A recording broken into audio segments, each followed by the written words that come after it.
You found The Secret Life of Contracts, where Olga, Mack, and John Lindsey reveal the good, bad, and ugly of agreements across all industries. Welcome back, everyone, to The Secret Lives of Contracts. This is episode 2, the show where Olga and I reveal how billion-dollar deals can go sideways or skyrocket based on what's buried in the fine print.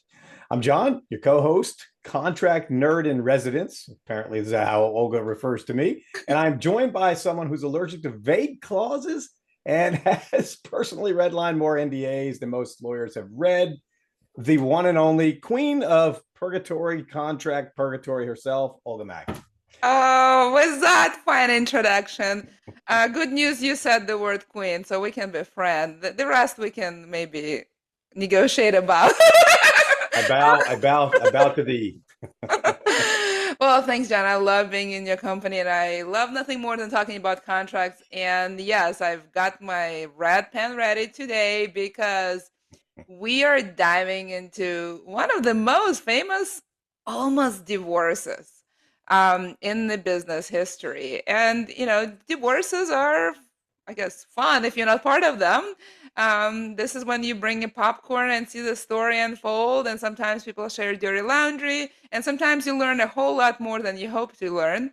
And this one is no different. It had characters, it had drama, control issues, and yes, a happy ending that almost didn't happen. So yes, I know the suspense is too much, but that's why divorce stories are great. If you're in-house lawyer managing them, you will never forget them. If you have a happy end in the end, then you will tell this as a war story to law students and junior lawyers for years to come. And if you weren't able to save the day, then maybe you'll find a way to tell a good story, and maybe you won't. Anyway, we're talking about Disney and Pixar, one of the most iconic partnerships of all time. But what most people don't know is that this creative powerhouse nearly imploded.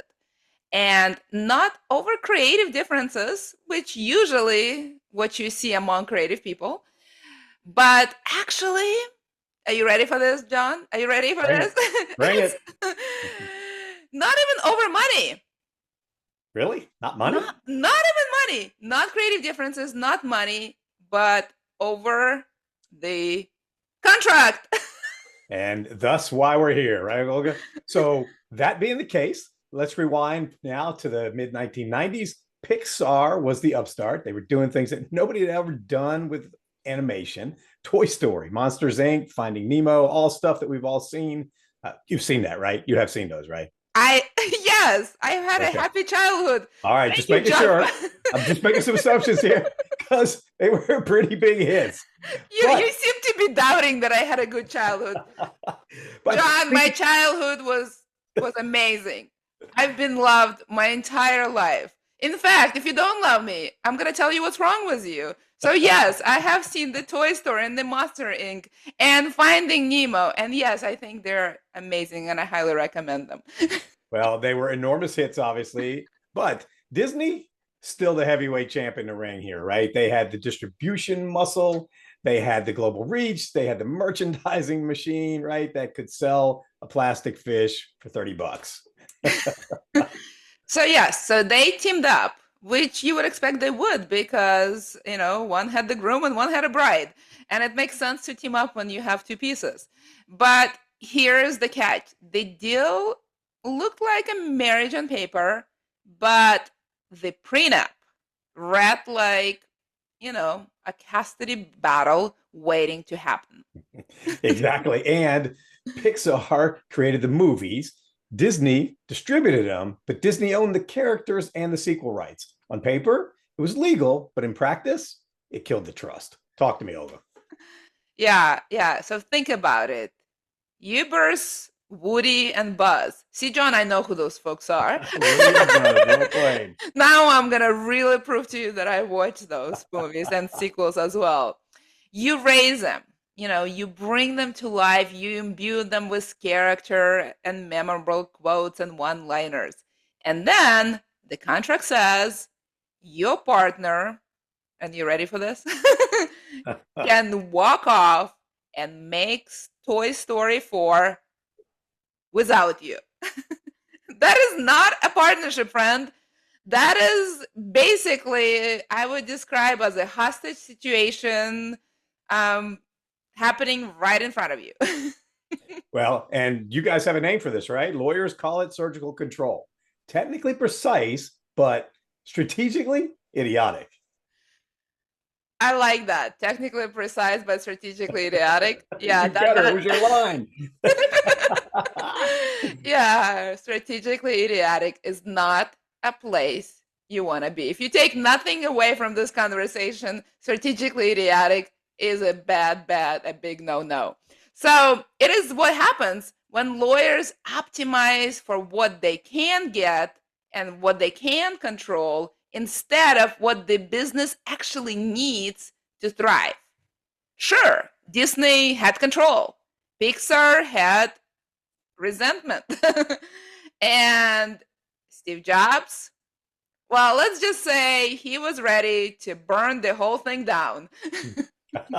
Yeah, exactly. So what did he do? He started shopping Pixar around, talking to other distributors, not because he wanted to play the field, but because the contract made him feel like Pixar was a vendor, not a visionary partner. With the contract, it was the contract. Yep. Vendor, not a visionary partner. And I really love that distinction.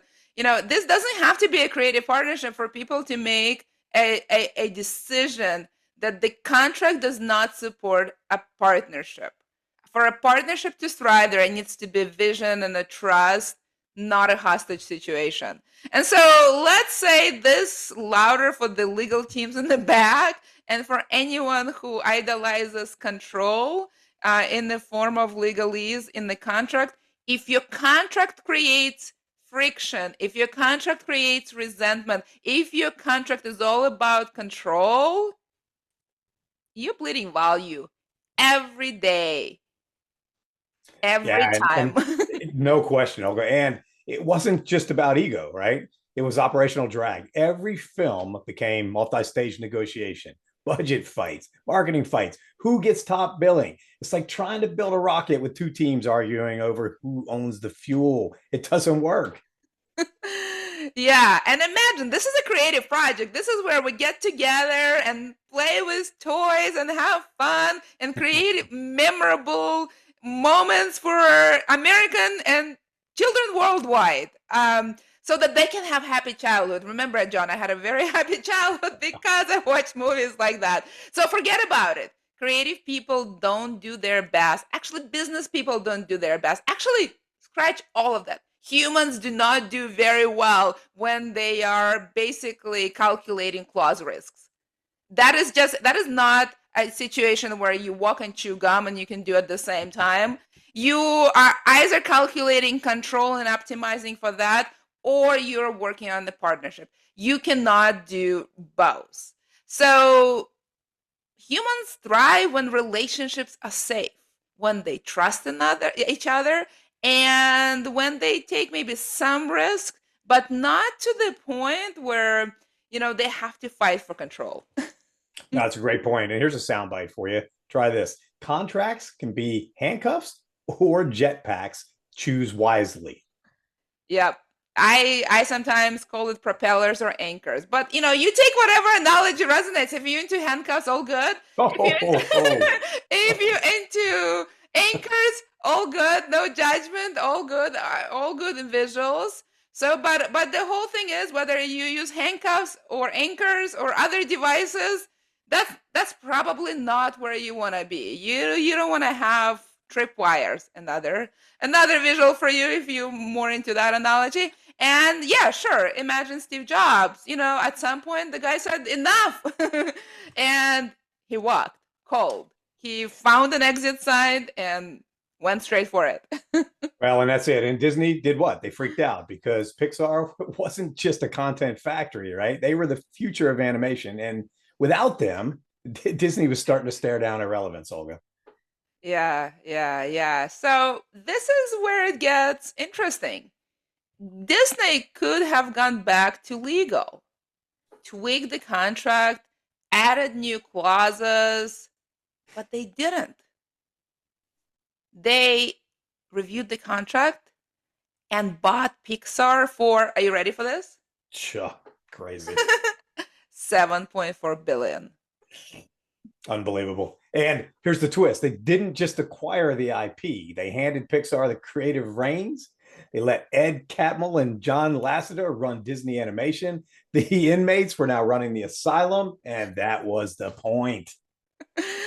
Exactly. That one move flipped the script completely.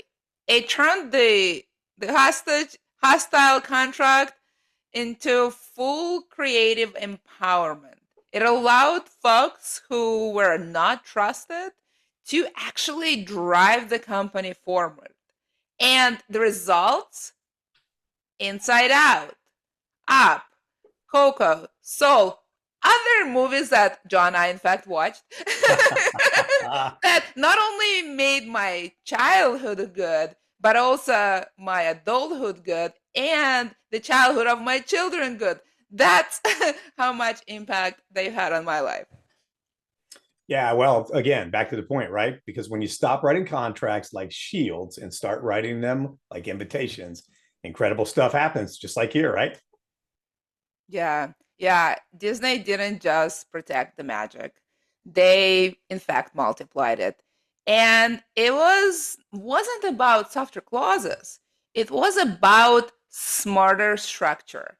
They aligned incentives and respected the creative process. They respected the partnership and let lawyers support the mission, not dictate it. There's a difference between control enthusiasm and dictating and being a supportive partner that propels forward.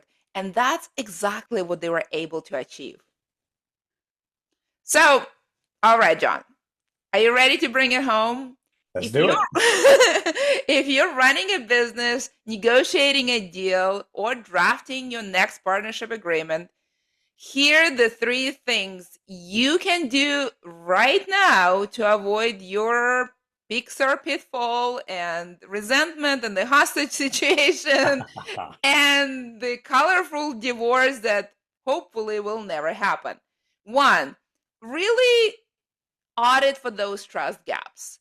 Ask yourself, am I drafting out of fear or partnership? Am I playing to win or am I playing not to lose? That is a more common way of asking this question. If you find clauses that scream, I don't trust you, I am afraid of you, I really worry about things, I recommend you dig deeper. Instead of, putting more handcuffs, maybe ask what's broken in the relationship that actually make you write this in the first place and fix that instead. Actually solve the business problem. And you may find that sometimes you write this because it's a boilerplate and there was no problem to begin with. You just introduce the problem that is a non-problem. I see this all the time. 2, and this is important, cut complexity. Complex contract feel like control. The more words you use, the more control you insert. That's what control is. So they often also create confusion. Look for clauses that regularly spark, Slack threads and emails that have panic all over them. If people can't explain it in plain English, basically it's a risk and not in disguise. It's actually a risk, not a protection. And I would say, finally, align your incentives and clause by clause. If your deal rewards one party for dragging things out and hiding information or hoarding control, basically you are architecting a landmine, a hostage situation, a very uncomfortable ending. Build incentives that reward speed, transparency, collaboration, trust, happiness, joy. Yes, build joy into your contracts. No, I love it, Olga, and that's exactly right. And I'll throw a bonus in from the sales side. How about stop drafting like you're setting traps, right? Write contracts like they're sales tools. the faster people can understand the deal, the faster you close it. And this is John Lindsey. Simple is a strategy, right? It really is. Keep things simple, right? Absolutely. And remember, the best contracts do not predict every problem. They're not crystal balls. They just make sure both sides want to solve problems together when they actually show up. If they actually show up, that is a magic formula. The magic formula is not to anticipate everything that could go wrong and make sure you're a victor, but create a structure that folks come together. I can walk through anything.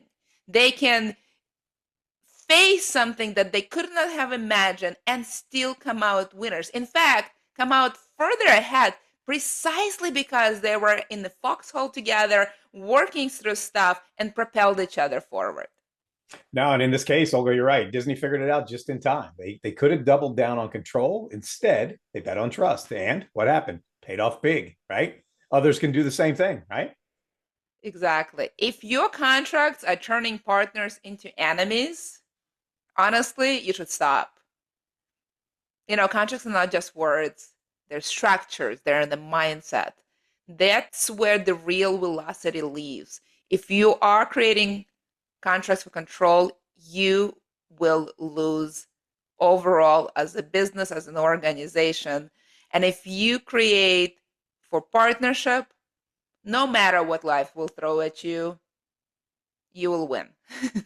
Yeah, and bringing it back to us, right? Because it is all about us. If you're ready to rethink your contracts from boat anchor to brand advantage, then you're going to want to come talk to us, because at Term Scout, we're building tools to make contracts fast, fair, and as Olga said before, friction free. No handcuffs. Just say no when it comes to contracts. Otherwise, it's your choice. That is all for today's Secret Lives of Contracts. Subscribe, follow, and join us next time as we decide and discuss the real stories behind the small print. There you go, right? Because behind every clause, there's a power move, and behind every deal, a lesson you can use. Absolutely. See you soon. And remember, write contracts people are actually excited to sign. There you go. Put the red pen away, get the blue one out.